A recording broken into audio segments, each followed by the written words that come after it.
Hello দর্শক, সবাইকে সালাম এবং শুভেচ্ছা। আজকে যে বিষয়গুলো আলোচনা করব তা তো জানাবোই, বাট তার আগে আজকে গুড নিউজ হচ্ছে, আমরা নাজমুল ভাইকে আজকে আমাদের অনুষ্ঠানে পেয়েছি। উনি অসুস্থ ছিলেন, হাসপাতালে ছিলেন কয়েকদিন এবং আমরা সবাই মিস করছিলাম তাকে। তিনি আজকে ফিরে এসেছেন হাসপাতাল থেকে এবং ফিরে এসেই তিনি রেস্ট না নেই দর্শক যারা আছেন তাদের কথা বিবেচনা করে তাদের যে ভালোবাসা আবেগ এর প্রতি সম্মান দেখিয়ে তিনি আজকেই আমাদের অনুষ্ঠানে যুক্ত হয়েছেন। আপনারা দেখতে পাবেন তিনি আজকে কথা বলবেন। নাজমুল ভাই, আপনাকে একটু দেখি, আমরা আগে দেখি নাজমুল ভাইকে একটু দেখানো যায় কিনা। ইয়েস, কেমন ফিল করছেন? ভালোই, thank you so much. Thank you, nice to see you brother. Thank you so much. Thank you. আমি এখন তাহলে বিষয় বলি, যে বিষয়গুলো আজকে আলোচনা করব। আজকের বিষয়ের মধ্যে আছে যে কূটনৈতিক সমাধানের পথে যুক্তরাষ্ট্র ইরান যুদ্ধ, ট্রাম্পের আশাবাদ। কিন্তু ইরান এখনও তেমন কিছু এ বিষয়ে মুখ খুলেনি। আলবেনিতে New York state assembly Bangladesh day, এবং এই যে বাংলাদেশ ডে পালন করা হয় এর তাৎপর্য কী? আমরা প্রতি বছরই দেখি বিভিন্ন সংগঠনের উদ্যোগে পালন করা হয়, কিন্তু কি চেঞ্জটা কী আসতেছে এর মাধ্যমে, এই বিষয়টি আজকে জানার চেষ্টা করব। বিভিন্ন এয়ারপোর্টে আইস স্ট্যাটাস তল্লাশি নয়, অপেক্ষার দীর্ঘ লাইন সহজ করে আইসের লক্ষ্য। এই বিষয়টি আজকে টাইম টেলিভিশনের সাথে আলাপকালে একজন বলেছেন। লাগোরিয়া এয়ারপোর্টে দুর্ঘটনার কারণ, ফায়ার ট্রাকে অপ্রতুল তথ্য আদান প্রদান ব্যবস্থা। এই বিষয়টি আজকে ফেডারেল এভিয়েশন অথরিটি বলেছে। এবং মাসুদ উদ্দিন চৌধুরী গ্রেফতার নিয়ে দেশে বিদেশে ব্যাপক কৌতূহল, বিতর্ক, আকস্মিক পদক্ষেপের এই নেপথ্যের কারণ কি, এই বিষয়গুলো আজকে আলোচনা করব। আজকে অতিথি যারা আছেন তাদের মধ্যে আছেন জনাব হাসান ফেরদৌস, শওকত আলী সাগর, ইব্রাহিম চৌধুরী খোকন, মোহাম্মদ আলী, বাংলাদেশ সোসাইটির সাধারণ সম্পাদক, এবং সাথে আছেন আমাদের প্রিয় নাজমুল আহসান। শুরু করব দিনের আপডেট জানাচ্ছেন নাজমুল আহসান। নাজমুল ভাই, যাচ্ছি আপনার কাছে। ধন্যবাদ আবু তাহের এবং ধন্যবাদ টাইম টেলিভিশনের সকল দর্শক, শ্রোতা এবং প্যানেলিস্ট সবাইকে সালাম এবং শুভেচ্ছা। আশা করি আপনারা সবাই ভালো আছেন। আমি গত 4 দিন বাইরে ছিলাম, অসুস্থ থাকা, আকস্মিকভাবে অসুস্থ, হাসপাতালে যেতে হয়েছে এবং তারা একটা সার্জারি করতে হয়েছে, সেই জন্য আমাকে 4 দিন সেখানে থাকতে হয়েছে। আজকে তবে আমি অসীম কৃতজ্ঞ আপনাদের সকলের কাছে। অনেকেই আমাকে ফোন করেছেন, বিভিন্ন সোশ্যাল মিডিয়ায় আমার জন্য দোয়া করেছেন, তাদের সকলের প্রতি আমার অসীম কৃতজ্ঞতা। এবং আমি চেষ্টা করেছি যে, যদিও ডাক্তার আমাকে বলেছিল কিছুদিন বিশ্রাম নেওয়ার জন্য, কিন্তু আমি দেখলাম যে না, অনেক দর্শকে আমাকে অনুরোধ করেছেন যে কবে আপনি ফিরবেন। তো আমি সবাইকে বলেছি যে আজকে আমি ফিরবো। এবং এতটা ভালোবাসা, এতটা অনুরাগ, আমি অবশ্যই সকলের কাছে কৃতজ্ঞ।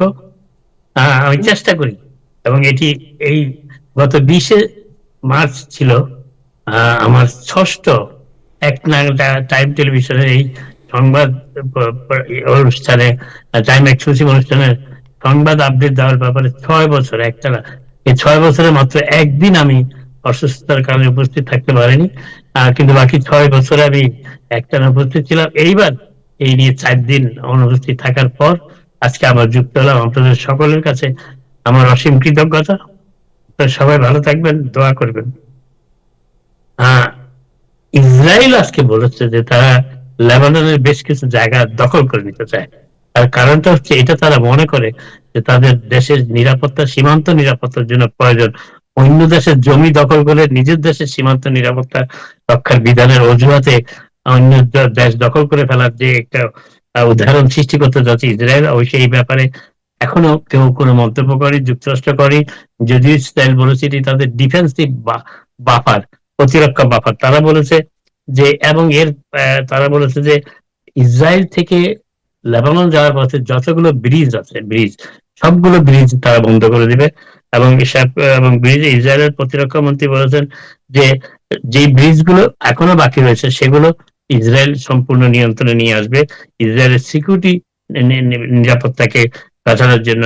এবং লিটানি পর্যন্ত যে সীমান্ত রয়েছে, সেই সীমান্ত পর্যন্ত যত ব্রিজ রয়েছে, সেই ইসরায়েলের এই হুমকি ধামকির পর প্রেসিডেন্ট ট্রাম্প একটু আগে তারা আপনাদের জানিয়েছিলেন যে প্রেসিডেন্ট ট্রাম্প ইরানের সাথে একটি সমঝোতায়, শান্তির সমাধানে আসার চেষ্টা করছেন, যদিও বলা হচ্ছে, কিন্তু ইরানের পক্ষ থেকে এখনো এই ব্যাপারে কোনো মন্তব্যই করা হয়নি। কিন্তু সেই আশাটাও তিরোহিত হওয়ার সম্ভাবনা দেখা দিচ্ছে ইসরায়েলের এই লেবানন এর কিছু এলাকা দখলে নেবার সিদ্ধান্তের ঘোষণার পর।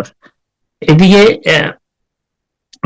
এবং আরেকটা বিষয় হচ্ছে যে একটি নদীও ইসরায়েল দখল করে নেবে, লিটানি নদী। এই লিটানি নদীটি দখল করে নেবে, সেটি হচ্ছে মধ্য ভূমধ্য সাগরে গিয়ে পড়ে। নদীটি 30 কিলোমিটার, 20 মাইল লম্বা ইসরায়েলের বর্ডার থেকে, অর্থাৎ ইসরায়েল তার সীমান্ত এলাকা থেকে 20 মাইল পর্যন্ত জায়গা দখলে রাখতে চাচ্ছে নিরাপত্তা অঞ্চল হিসাবে ব্যবহার করার জন্য। এদিকে ইরান এবং যুক্তরাষ্ট্রের মধ্যে শান্তি প্রস্তাব নিয়ে আলোচনার কথা উঠেছে প্রেসিডেন্ট ট্রাম্পের মুখ থেকেই প্রথম।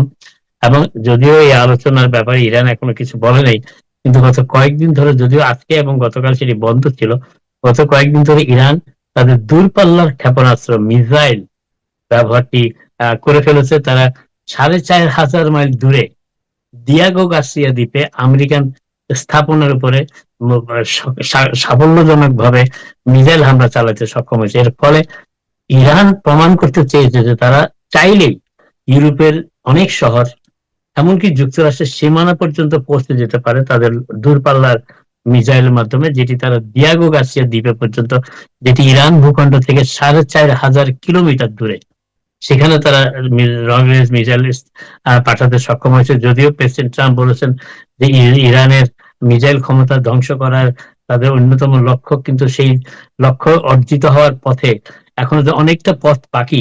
ইরান তাই প্রমাণ করার চেষ্টা করছে এই লং রেঞ্জ দূরপাল্লার ক্ষেপণাস্ত্র নিক্ষেপের মাধ্যমে।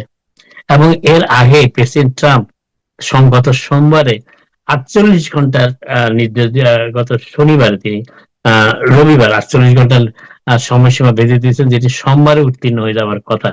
এবং সেটি উত্তীর্ণ হয়েও গেছে। 48 ঘন্টার মধ্যে যদি হরমুজ প্রণালী খুলে না দেয়, তবে যুক্তরাষ্ট্র তেহরানের বৈদ্যুতিক স্থাপনাগুলোর উপর আক্রমণ চালাবে, এমন হুমকি প্রেসিডেন্ট ট্রাম্প দিয়েছিলেন। কিন্তু 48 ঘন্টা পার হবার পরও এখনো পর্যন্ত প্রেসিডেন্ট ট্রাম্প কোনো ভূমিকায় সেখানে নেননি যুক্তরাষ্ট্রের সামরিক অভিযানের পক্ষে, কিন্তু তিনি বরং উল্টোটো শান্তি আলোচনার কথা বলার চেষ্টা করেছেন। যদিও একতরফা ভাবে তিনি বলছেন, ইরানের পক্ষ থেকে এখনো এই ব্যাপারে কোনো মন্তব্য করা হয়নি। এবার আসি যুক্তরাষ্ট্রের আভ্যন্তরীণ কিছু বিষয়। সেটি হচ্ছে যে যুক্তরাষ্ট্র সুপ্রিম কোর্ট একটি সিদ্ধান্ত দিতে যাচ্ছে আগামী দিন কয়েকের মধ্যে হয়তোবা।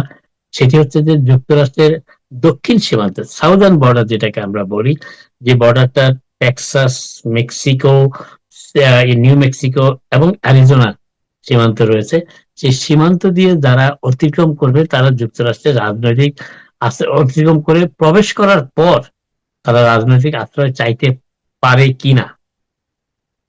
বিষয়টা হচ্ছে যে ট্রাম্প প্রশাসন একটি আবেদন করেছেন সুপ্রিম কোর্টের কাছে যে যুক্তরাষ্ট্রের রাজনৈতিক প্রক্রিয়ায় কারো অংশগ্রহণ করতে হলে, রাজনৈতিক আশ্রয় প্রক্রিয়ায় কারো আবেদন করতে হলে তাকে সীমান্তের বাইরে থেকে আবেদন করতে হবে, এবং সীমান্তের বাইরে থেকেই তার প্রাথমিক যাচাই বাছাই হবে। এই সিদ্ধান্তটি যেন সুপ্রিম কোর্ট কার্যকর করার সিদ্ধান্ত দেয়, এই জন্যই ট্রাম্প প্রশাসন সুপ্রিম কোর্টের দ্বারস্থ হয়েছেন, এবং এই ব্যাপারে সুপ্রিম কোর্ট সিদ্ধান্ত নিতে যাচ্ছেন আগামী দিন কয়েকের মধ্যে, যে যুক্তরাষ্ট্রের দক্ষিণ সীমান্ত দিয়ে, অর্থাৎ সাউদার্ন বর্ডার যেটাকে আমরা বলি, মেক্সিকো দিয়ে প্রবেশ করা 3টি state, state of Arizona, state of new Mexico, state of Texas, এই 3টি দিয়ে প্রবেশ করা যায় দক্ষিণ সীমান্ত দিয়ে। এই সীমান্ত দিয়ে প্রবেশ করার পর যুক্তরাষ্ট্রে ঢুকে গেলে, প্রবেশ করে ফেললে যুক্তরাষ্ট্রের ভিতরে তারা কি আশ্রয় চাইতে পারেন কি পারেন না। প্রেসিডেন্ট ট্রাম্প এবং তার প্রশাসন বলছেন তাদের আশ্রয় গ্রহণ করা হবে না, তারা আশ্রয় চাইতে পারেন না। যুক্তরাষ্ট্রের আশ্রয় প্রদানের নিয়ম অনুযায়ী তাদেরকে যুক্তরাষ্ট্রের বাইরে থেকে আশ্রয় চাইতে হবে। যদি কেউ যুক্তরাষ্ট্রে অবৈধভাবে প্রবেশ করার চেষ্টা করে, তাকে অবৈধভাবে সীমান্তে গ্রেপ্তার করা হলে তাকে ডিপোর্ট করা হবে। এটা হচ্ছে প্রেসিডেন্ট ট্রাম্প এবং তার প্রশাসনের ভাষায় প্রশাসনের প্রচলিত নীতি। এখন এই ব্যাপারে সুপ্রিম কোর্ট কি সিদ্ধান্ত দেয়, সেটি হচ্ছে গুরুত্বপূর্ণ বিষয়, এবং এর সাথে আরো অনেক বিষয় জড়িত হয়ে পড়বে সুপ্রিম কোর্টের। তার কারণ হচ্ছে সুপ্রিম কোর্ট যদি ইতিবাচক সিদ্ধান্ত দেয়, তাহলে যুক্তরাষ্ট্রে অবৈধভাবে যারা প্রবেশ করেছে সীমান্ত দিয়ে, তাদের রাজনৈতিক আশ্রয় প্রার্থনার দরজাটি আবার খুলে যাবে, যেটি এখন অনেকটা বন্ধ রয়েছে। আর যদি না দেয়, সুপ্রিম কোর্ট যদি প্রেসিডেন্ট ট্রাম্প প্রশাসনের সাথে একমত হয়ে যায়, তাহলে অনেকের পক্ষে আর রাজনৈতিক আশ্রয় দেওয়ার সুযোগটি আর থাকবে না। আরেকটি বিষয় যেটি বলা হচ্ছে যে এই যুক্তরাষ্ট্রে অনেকে হয়তো জানেন, অনেকে হয়তো এখনো জানেন না, যে যুক্তরাষ্ট্রে রাজনৈতিক আশ্রয় প্রক্রিয়াটি শুরু হয়েছিল নাজিদের কবল থেকে ইহুদিদের রক্ষা করার জন্য, যারা যুক্তরাষ্ট্রে আশ্রয় চাচ্ছিলেন এবং তাদের প্রায় সবাই এলিস আইল্যান্ড দিয়ে প্রবেশ করেছিলেন এবং এলিস আইল্যান্ডকে যুক্তরাষ্ট্রের সীমানা ধরা হয়। সীমানা প্রবেশ করার পর তারা আশ্রয় প্রার্থনা করেছিলেন এবং সেই বিষয়টাকে উদাহরণ হিসেবে টেনে তোলার চেষ্টা করেছেন ট্রাম্প প্রশাসন এবং ট্রাম্প প্রশাসন বলেছেন যুক্তরাষ্ট্রের সীমানা দিয়ে যুক্তরাষ্ট্রে প্রবেশ করার পরে তারা চেয়েছিলেন, কিন্তু যুক্তরাষ্ট্রের ট্রাম্প প্রশাসন সেইটিকে এখন বলছেন যে না, যুক্তরাষ্ট্রে যারা প্রবেশ করবে অবৈধভাবে তাদেরকে যুক্তরাষ্ট্রের রাজনৈতিক আশ্রয় প্রার্থনার সুযোগ দেওয়া যায় না। যুক্তরাষ্ট্রে প্রবেশ করার আগেই তাদের সেই আশ্রয় প্রার্থনাটি করতে হবে। এই ব্যাপারে সুপ্রিম কোর্টের সিদ্ধান্তের অপেক্ষায় এখন যুক্তরাষ্ট্র অনেক অভিবাসী যারা রয়েছেন তারা ইতিমধ্যে আশ্রয় প্রার্থনা করেছেন কিংবা যারা করবেন অপেক্ষা করছেন। তারা এই সুপ্রিম কোর্টের সিদ্ধান্তের উপরে নির্ভর করে। লাগোরি এয়ারপোর্টের কথা গত পরশুদিন একটি এয়ার কানাডার একটি বিমান লাগোরিয়া বিমানবন্দরে একটি ফায়ার ট্রাক সাথে সংঘর্ষে লিপ্ত এবং এতে দুইজন বিমানের যে চালক ছিলেন, দুইজন ক্যাপ্টেন, তারা নিহত হন। এবং তবে এই ব্যাপারে প্রেসিডেন্ট ট্রাম্প আজকে মন্তব্য করেছেন যেটি অনেকটা স্থানীয় বিমান কর্তৃপক্ষের অবহেলার কারণে এবং এটা হিউম্যান এরর, মানুষের ভুলের কারণে, এবং সেখানে ফায়ার ট্রাকের অবস্থান করার কথা না, কিন্তু সেখানে কেন থাকলো। এবং এর পরিপ্রেক্ষিতে আজকে ফেডারেল এভিয়েশন অথরিটিও একটি রিপোর্ট প্রকাশ করেছে। সেই রিপোর্টে দেখা যাচ্ছে যে লাগোরিয়া এয়ারপোর্টে এই সাংঘর্ষিক অবস্থানের আগেও প্রায় গত 2 বছরে এই ধরনের আরো 25টি ঘটনার রয়েছে যেখানে সামান্য অল্পের জন্য রক্ষা পেয়েছে বিমান রানওয়েতে ল্যান্ড করার সময়। কারণ ল্যান্ড করার সময় দেখা যায় যে অনেক সময় গাড়িগুলো রানওয়ের রাস্তা ব্লক করে রাখে। আর রানওয়েতে যখন বিমান অবতরণ করে তখন বিমান খুব তীব্র গতি সম্পন্ন হয় এবং তখন সেই গতির পরিবর্তন কিংবা দিক পরিবর্তন করা আর সম্ভব হয় না, সেটি সোজা চলে আসতে থাকে এবং তখন সেখানে যদি কোনো অবরোধ থাকে কিংবা কোনো ট্রাক থাকে, কোনো গাড়ি থাকে, সংঘর্ষ অনিবার্য। এবং সেই ধরনের একটা ঘটনা ঘটেছে গত পরশুদিন লাগোরিয়া বিমানবন্দরে। আরেকটি বিষয়, যেটি 26টি রানের ঘটনা ঘটেছে যত যুক্তরাষ্ট্রে এবং গত 5 বছরে, এবং এবং এই জন্য এই 26টি ঘটনায় অল্পের জন্য রক্ষা পেয়েছে বিমান এবং বিমান যাত্রীরা।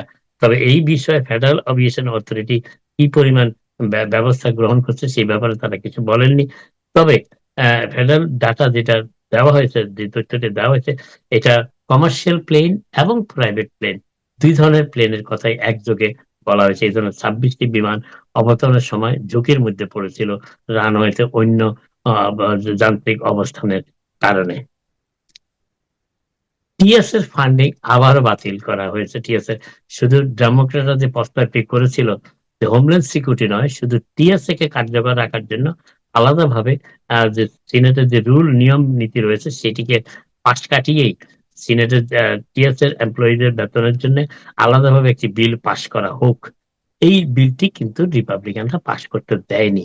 বিলটি পাশ করার জন্য 60টি ভোটের প্রয়োজন ছিল, কিন্তু ভোট পড়েছে মাত্র 41টি, আর 49টি ভোট বিপক্ষে পড়েছে এবং 10 জন ভোটদাতা অনুপস্থিত ছিলেন। কিন্তু 60টি ভোটের প্রয়োজন ছিল যদি এই টিএসএ কে আলাদাভাবে ফান্ডিং করে আলাদাভাবে বেতন দেওয়ার ব্যবস্থা করা, চেষ্টা করা সফল হওয়ার জন্য 60টি ভোটের দরকার ছিল, সেটি ছিল না। অর্থাৎ এই পর্যন্ত প্রায় 1/3 টিএসএ কর্মচারী ইতিমধ্যেই চাকরিতে আসা বন্ধ করে দিয়েছেন। তাদের স্থলে প্রেসিডেন্ট ট্রাম্প আইস, ইমিগ্রেশন এবং কাস্টম এনফোর্সমেন্টের কর্মকর্তাদের বিমানবন্দরে মোতায়েন করেছেন শুধুমাত্র যাত্রীদের সিকিউরিটি চেক করার জন্য। তাদের স্ট্যাটাস চেক করা হচ্ছে না, সিকিউরিটি চেক করা হচ্ছে। কিন্তু এখানে একটি কথার মারপ্যাচ আছে, স্ট্যাটাস বিহীন কেউ তো সিকিউরিটি চেকের লাইনে দাঁড়াবে না। অতএব সেখানে স্ট্যাটাস চেক করার কিছু তেমন নাইও। যাদের শুধু স্ট্যাটাস আছে যুক্তরাষ্ট্রে তারাই এখন বিমানে চড়তে পারেন, যাদের কোনো স্ট্যাটাস নাই তারা বিমানে চড়তে পারে না। অতএব স্ট্যাটাস চেক করার আইসের কোনো কাজ বিমানবন্দরে অন্তত নেই। তারা টিএসএ কে সহযোগিতা করছে নিরাপত্তা বিধান করার জন্য, যাতে যাত্রীরা নিরাপদভাবে বিমানে আরোহণ করতে পারেন এবং বিমান চলাচলের ক্ষেত্রে নিরাপত্তাটা নিশ্চিত করা যায়। সেই জন্য আইস কর্তৃপক্ষ সেই কাজটি করছেন। তবে আজকে প্রেসিডেন্ট ট্রাম্প সিনেটর চাক শুমার, যিনি এই হোমল্যান্ড সিকিউরিটি বিল আটকে রাখার ব্যাপারে মুখ্য ভূমিকা পালন করছেন ডেমোক্রেটদের পক্ষে সিনেটে, তিনি তার তীব্র সমালোচনা করেছেন এবং সমালোচনা করতে গিয়ে তিনি বলেছেন যে সিনেটর সুমার এখন পুরো প্যালেস্টাইনিয়ান, অর্থাৎ প্যালেস্টাইনিদের পক্ষে চলে গিয়েছেন, যিনি এর আগেও তিনি ছিলেন ইসরায়েলের পক্ষে। টিএসএ ফান্ডিং এর সাথে ইসরায়েল এবং প্যালেস্টাইনের কি সম্পর্ক সেটা তিনি ব্যাখ্যা করেননি যদিও, কিন্তু তিনি বলেছেন এবং এমনও তিনি বলেছেন যে সিনেটর সুমারের বিরুদ্ধে যদি কেউ নির্বাচনে প্রতিদ্বন্দ্বিতা করে তাহলে সিনেটর সুমার অবশ্যই পরাজিত হবেন। সিনেটর সুমার অবশ্য এই বিষয়ে এখনো কোনো মন্তব্য করেননি। আরেকটি বিষয় যেটি বলার চেষ্টা করছি সেটি হচ্ছে যে আপনারা জানেন ডিপার্টমেন্ট অফ হোমল্যান্ড সিকিউরিটির তহবিল আ বন্ধ থাকার কারণে গত ফেব্রুয়ারি ১৪ তারিখ থেকে তারা কোন রকমের মজুরি কিংবা অন্য কোন খরচের জন্য কোন অর্থ পাচ্ছেন না। ডিপার্টমেন্ট অফ হোমল্যান্ড সিকিউরিটির আইস কিন্তু তাদের জন্য আলাদা বরাদ্দ থাকায় তাদের কোন সমস্যা হচ্ছে না। মূলত সমস্যায় পড়েছেন ট্রান্সপোর্টেশন সিকিউরিটি অ্যাডমিনিস্ট্রেশন এবং ইউএস কোস্ট গার্ড। এদিকে বিলিয়নিয়ার ইলন মাস্ক পৃথিবীর সবচাইতে ধনী ব্যক্তি, যিনি $৩২০ বিলিয়ন ডলারের বেশি সম্পদের মালিক। তিনি প্রস্তাব করেছেন যে তিনি টিএসএ কর্মচারীদের বেতন দিয়ে দিতে চান এবং প্রেসিডেন্ট ট্রাম্প এটাকে সমর্থনও করেছেন। তিনি সাধুবাদও জানিয়েছেন এলন মাস্ককে। তবে আদৌ এই এটি হবে কিনা কিংবা এভাবে দেওয়া সম্ভব কিনা সেই বিষয়ে প্রেসিডেন্ট ট্রাম্প প্রশাসন, ইলন মাস্কের পক্ষ থেকে কোনো মন্তব্য করা হয়নি। শুধু বলা হয়েছে তিনি টিএসএ কর্মচারীদের বেতনটি তিনি দিয়ে দিতে চান যতক্ষণ পর্যন্ত এই শাটডাউন অব্যাহত থাকবে। আরেকটি বিষয় হচ্ছে যে আজকে একজন জুরি নিউ মেক্সিকোর একটা জুরি বোর্ড আজকে মেটা অর্থাৎ যারা ফেসবুকের মালিক পক্ষ তাদেরকে জরিমানা করেছে $৩৭৫ মিলিয়ন জরিমানা করেছে। তার কারণটি হচ্ছে যে ফেসবুক কর্তৃপক্ষ এমন অ্যালগরিদম এবং এমনভাবে ফেসবুকের নীতিমালা নির্ধারণ করেছে যেখানে অপ্রাপ্ত বয়স্করাও ফেসবুকে প্রবেশ করে তাদের বিভিন্ন প্রাপ্তবয়স্কদের জন্য যে সমস্ত জিনিসগুলো রয়েছে সেগুলো প্রত্যক্ষ করতে পারে, সেগুলিকে অংশ নিতে পারে, সেগুলিতে তারা পার্টিসিপেটও করতে পারে এবং সেই জন্যই অ্যালগরিদম পরিবর্তন না করায় শিশুদেরকে সোশ্যাল মিডিয়ায় এনগেজ রাখার অভিযোগে এই $৩৭৫ মিলিয়ন জরিমানা করা হয়েছে মেটা, তারা ফেসবুকের প্যারেন্ট অর্গানাইজেশন এবং এটি করেছে নিউ মেক্সিকোর একটি জুরি বোর্ড। আরেকটি বিষয় যেটি বলা নিউ ইয়র্ক ইউনিভার্সিটি প্রায় ৯০০ ফুল টাইম পূর্ণমাত্রা বা পুরো সময়ে যারা শিক্ষক রয়েছেন, অবশ্য যারা টেনিউর ট্র্যাক নয়। টেনিউর ট্র্যাক হচ্ছে যারা এই বিশ্ববিদ্যালয়ের স্থায়ী শিক্ষক, তাদেরকে সাধারণত টেনিউর ট্র্যাক শিক্ষক বলা হয়। কিন্তু প্রায় ৯৫০ জন যারা টেনিউর ট্র্যাক নয় কিন্তু ফুল টাইম শিক্ষক নিউ ইয়র্ক ইউনিভার্সিটিতে, তারা আজকে ধর্মঘটে গিয়েছেন তাদের বেতন বৃদ্ধি এবং অন্যান্য সুযোগ সুবিধা সম্প্রসারণের জন্যে। তবে ইউনিভার্সিটি কর্তৃপক্ষ বলেছেন যে ৯৫০ জন শিক্ষকের অনুপস্থিতি সত্ত্বেও এই বিশ্ববিদ্যালয়ের ক্লাস অব্যাহত থাকবে। আরেকটি বিষয় যেটি বলার চেষ্টা করছি যে নিউ ইয়র্ক সিটিতে গতকাল একটি হেট ক্রাইমের ঘটনা ঘটেছে ব্রুকলিনে। এক ২০ বছর বয়স্ক এক মুসলিম মহিলাকে ধাক্কা দিয়ে প্ল্যাটফর্মের উপর ফেলে দেওয়া হয়েছে ডি ট্রেনে।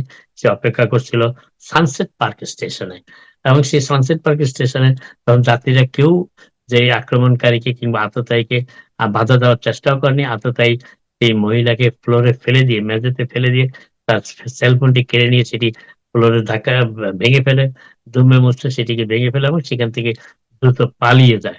পুলিশ এখনো কাউকে গ্রেফতার করতে পারেনি, যদিও হেট ক্রাইম এর আওতায় মামলাটি তারা দায়ের করেছে, যদিও এখনো পর্যন্ত কাউকে তারা গ্রেফতার করতে পারেনি ২০ বছর মুসলিম মহিলার উপর হেট ক্রাইম এর অভিযোগে ব্রুকলিনের সানসেট পার্ক ডি ট্রেনের সাবওয়ে স্টেশনে।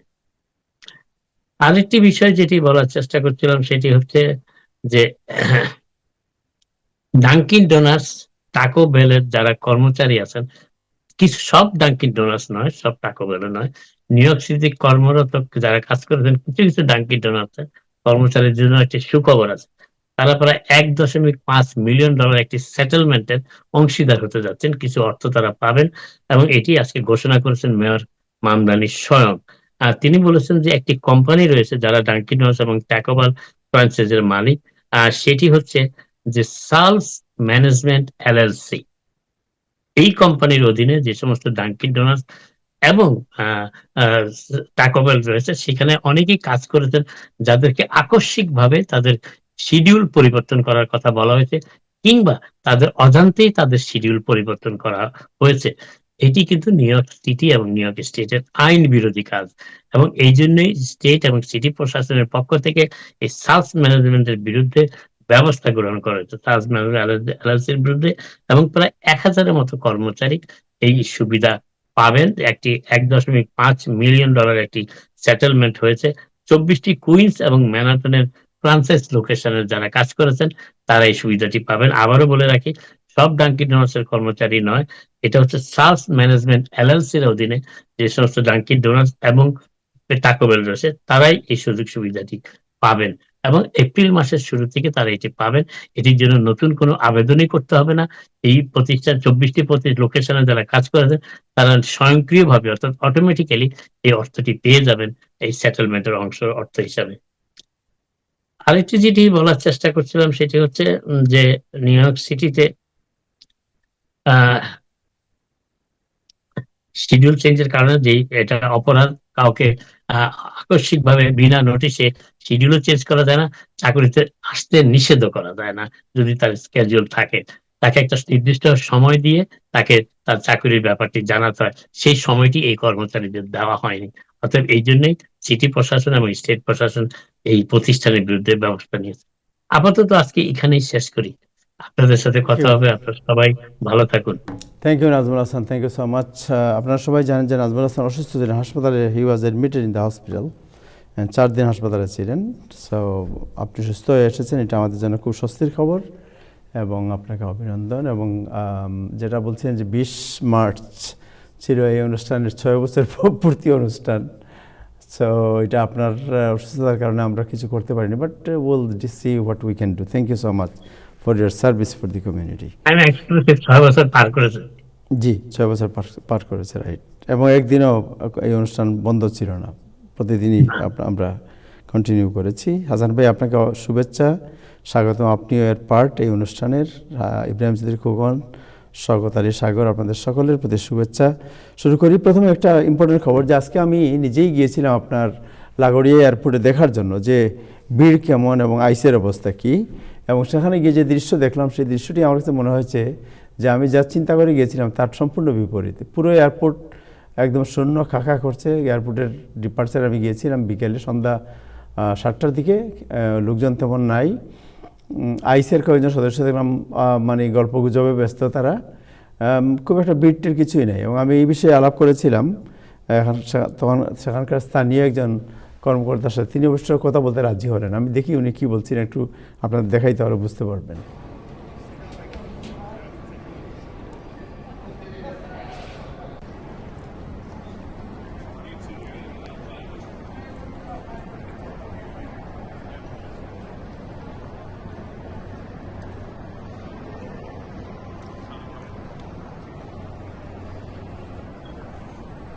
What is the problem in? I saw the airport is free and there is no line, kind of quiet, and people are kind of scared about ice and all this stuff. But I don't see anything like the way it's supposed to be. Actually, but today is a little bit quiet. But yesterday we were busy. In the early afternoon we were busy. And if you look at day before yesterday, we are crazy busy. It's one of the most crowded. It's for many years. We have a line all the way from the Yellow Arch to all the way back and the front and going back. And even you have a PTSA and all those things. Everything is very busy. But today is a little bit slow down. Now, regarding ICE, right? ICE is here to make sure all lines, and we have a shortage of TSA, because of pay stuff for 3, and that's why they're here to help the TSA and then nothing else. So anyone who wants to travel, they can come without any fare. All right. Thank you. আমার মনে হয় just খুব briefly আমি জিজ্ঞেস করেছিলাম যে মানুষের ভীতির কোনো কারণ আছে কিনা। তিনি বলেছেন যে আইসের কাজ হচ্ছে না জাস্ট টিএসএ যে কাজটা করে, এখানে কারো স্ট্যাটাস চেক করা বা অন্য কিছু করা তাদের কাজ না, এবং তারা করতে চায়ও না। এখন তারা চায় যে লাইনটা যাতে মানে সহজ করা যায়, এই বিষয়টি তাদের মূল কাজ। এটা উনি বলেছেন। বাট আপনাদের কারো কোনো কমেন্ট থাকলে বলতে পারেন, যদি কারো কোনো এক্সপিরিয়েন্স। একটু আগে তো আমি বললাম যে এয়ারপোর্টে কারো যদি এনহান্সড আইডি কিংবা রিয়েল আইডি না থাকে, সে তো এয়ারপোর্টে যাওয়ারই কথা না। আইএসএস চেক করার তো কিছু নাই সেখানে। কিন্তু যারা, আমার কথা হলো তাহের সাহেব, যারা এই গত কয়েকদিন ভয়ভীতি দেখালেন যে এইটা হইতে পারে, এটা হইতে পারে, লোকজন বাইরে হবে না, মানে তাদের ব্যাপারে আপনার কি কোনো মন্তব্য আছে? না না, আমার তো আজকে মন্তব্য হলো, আমি তো এয়ারপোর্ট দেখি না, মানুষ তো শূন্য, মানুষ যেতে যাচ্ছে না। মানে আপনি কি দেখে খুশি হইলেন না মাইন্ড করলেন যে না, আমি মানে মাইন্ড এই যে করছি, যাতে মাইন্ড করবো না কেন, এয়ারপোর্ট যেখানে এই লাগোড়িয়া এয়ারপোর্টের মতো এয়ারপোর্টে যেখানে হাজারো মানুষ যাওয়ার কথা, সেখানে পুরো এয়ারপোর্টের দৃশ্য তো আপনি দেখেছেন, কাকা করছে, হ্যাঁ, এয়ারপোর্ট মানুষ নাই। সুলতান এখন নিয়ম মুশকিল হয়েছে কারণ কি, কি? মুশকিল সবাই হয়েছে কি নিয়মিত যে যাতায়াত করে। আপনি আমি দেখেছেন খালি শুনেন, আমি কয়েকজনকে বলছিলাম, আমি দু একজনকে রিকোয়েস্ট করেছিলাম যে আমি একা যাব, আমার সাথে একটু আসেন। একজন বলছে আপনি আমাকে জবাই করে ফেলতে পারেন, কিন্তু আমি এয়ারপোর্টে যাব না, আইস থেকে আমি ভয় পাবো। আরেকজন বলছে যে ভাই আমাকে যে কোনো দেশে বলো, আমি যে কোনো দেশে চলে যাবো, কিন্তু আমি এয়ারপোর্টে যাব না।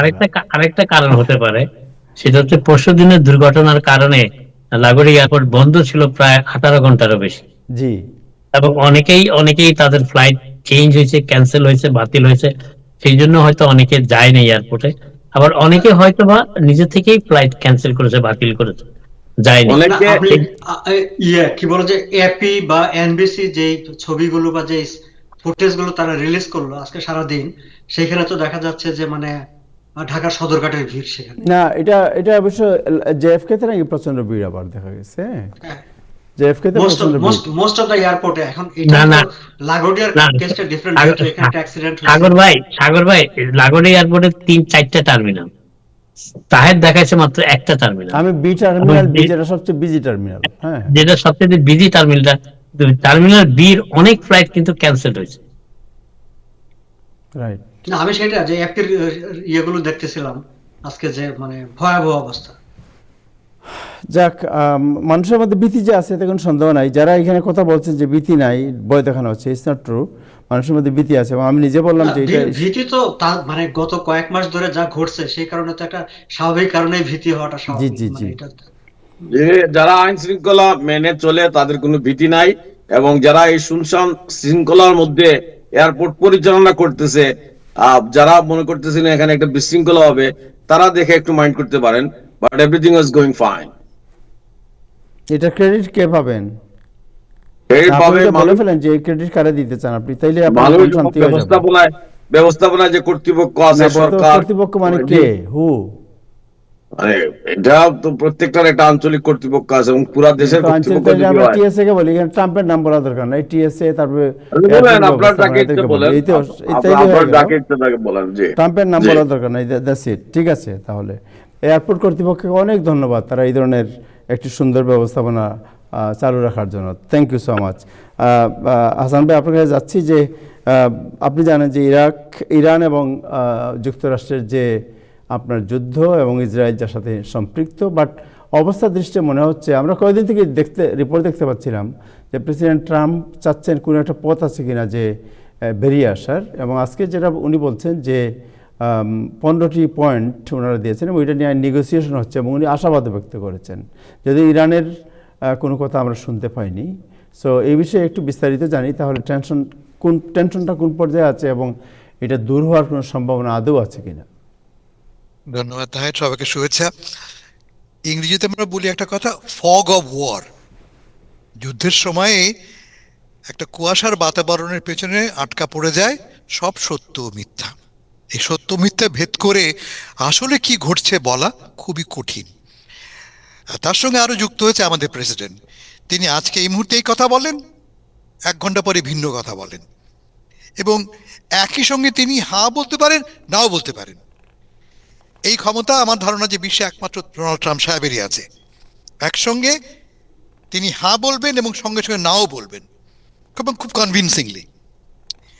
তো এখন যে অবস্থা পৌঁছেছি আমরা, তা হচ্ছে এই যে একদিকে আমরা সামরিক আয়োজন তৈরি করে যাচ্ছি, আমরা ইরানের আমাদের দখলদারিত্বের জন্য লক্ষ্যে বোধ করি, অন্য কোনো ব্যাখ্যা নেই। আমরা ইতিমধ্যে জাপান থেকে 2500 মেরিন পাঠিয়েছি সমুদ্রের কাছেই, আমরা ইরানের কাছেই আমরা সমুদ্র উপকূলে 50,000 সৈন্যের এবং বৃহত্তম আর্মাডা অ্যাসেম্বল করেছি।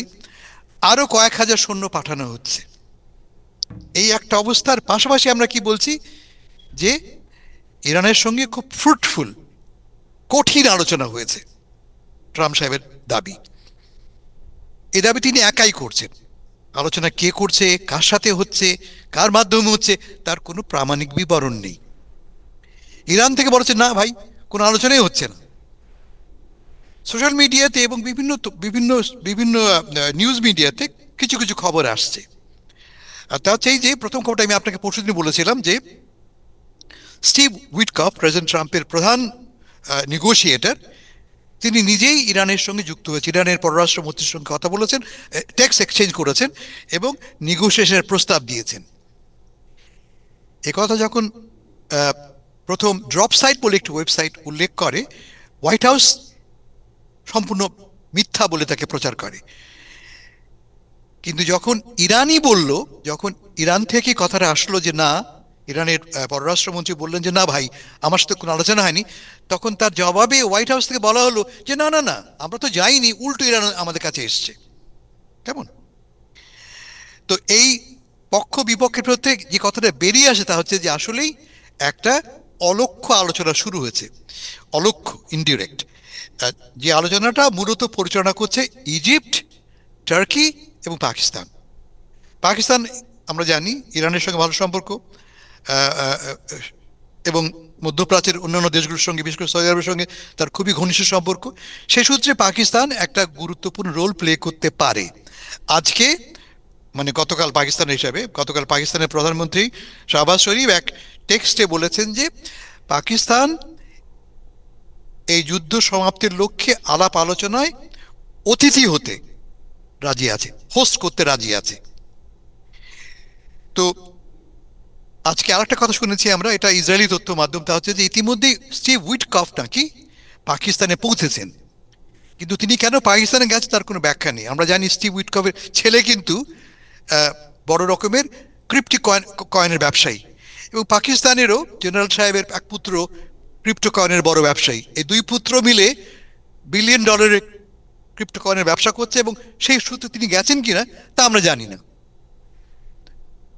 মিনওয়াইল আমাদের প্রেসিডেন্ট জানিয়েছেন যে মার্কিন যুক্তরাষ্ট্র 15 দফা একটি শান্তি প্রস্তাব আলোচনার জন্য উপস্থিত করেছে। 15 দফা। তার প্রধান দফাটা কি? এই যে ইরান রাজি হয়েছে এই 15 দফা অনুসারে তারা পারমাণবিক অস্ত্র উৎপাদন করবে না।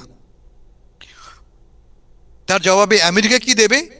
আমেরিকা এই নিরাপত্তা গ্যারান্টি দেবে যে ইরান আবারও আক্রান্ত হবে না, এবং মধ্যপ্রাচ্যে গালফ কান্ট্রিগুলো যে সমস্ত সামরিক স্থাপনা আছে মার্কিন যুক্তরাষ্ট্রের তা তুলে নেওয়া হবে।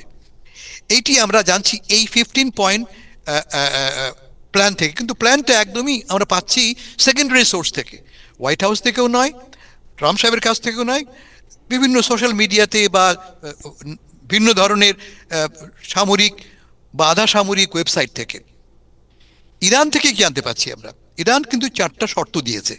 তারা প্রস্তুত আলাপ আলোচনায় প্রস্তুত, কিন্তু কি করতে হবে? 1 নম্বর, নিরাপত্তা গ্যারান্টি। আমরা আজকে চুক্তি করলাম, আগামীকাল যে তুমি আবার লড়াই করবে না, আবার আমাকে বোমা ফেলবে না তুমি অথবা ইরান, ইসরায়েল, তার গ্যারান্টি কোথায়? আমি সেই গ্যারান্টি চাই। এটা 1 নম্বর। 2 নম্বর, পারমাণবিক শক্তি ব্যবহারে আমার অধিকার আছে শান্তিপূর্ণ কাজে।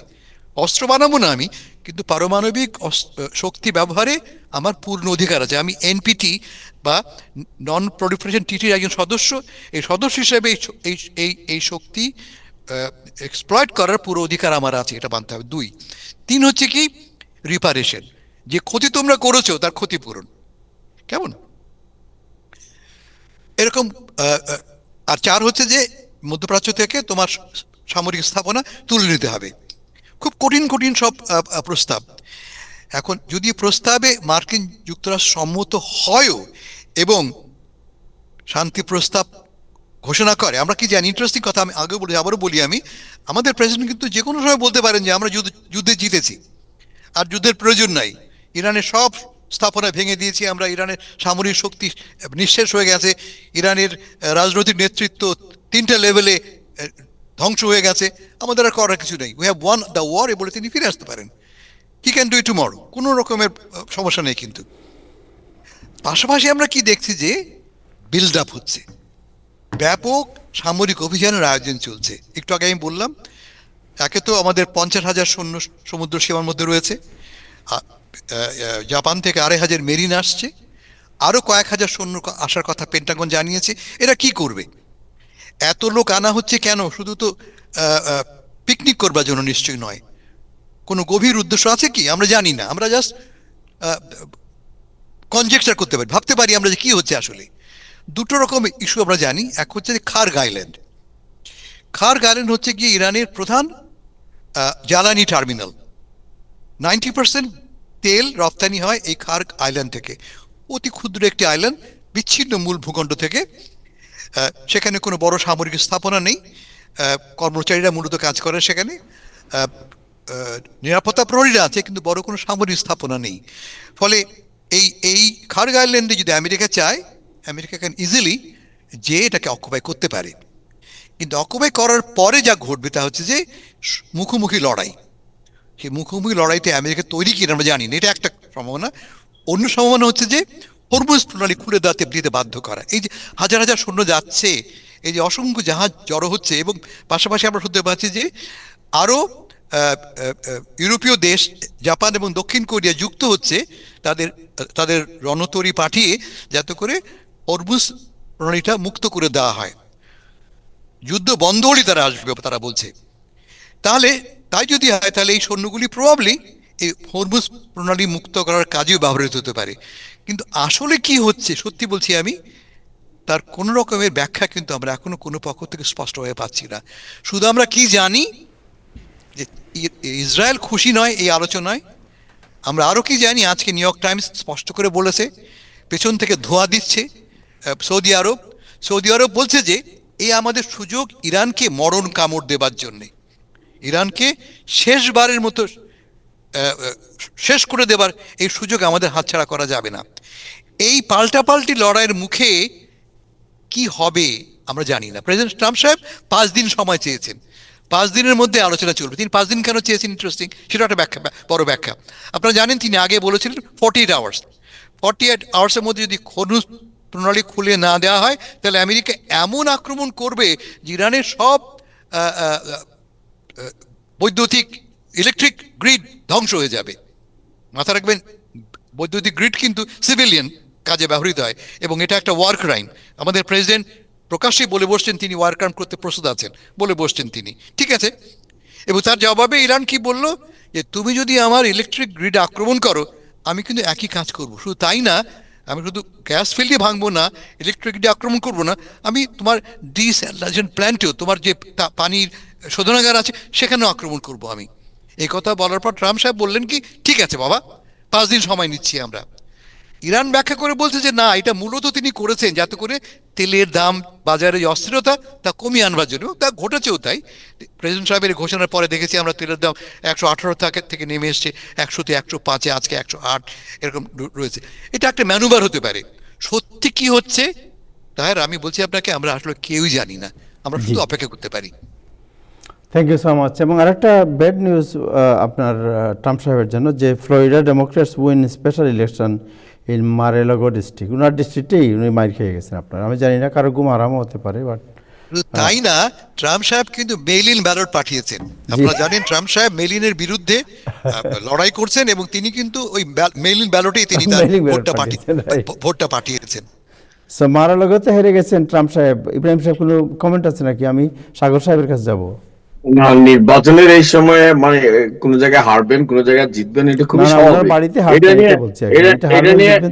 এটা নিয়ে আনন্দ প্রকাশ করার মধ্য দিয়ে আর ট্রাম্প বিদ্বেষী একটা মহলের মানে মনোভাবটা টের পাওয়া যাবে বটে। তবে নির্বাচনে কোন জায়গায় ডোনাল্ড ট্রাম্প হারবেন, রিপাবলিকান দল হারবে, কোন জায়গায় জিতবে, এটা তো স্বাভাবিক।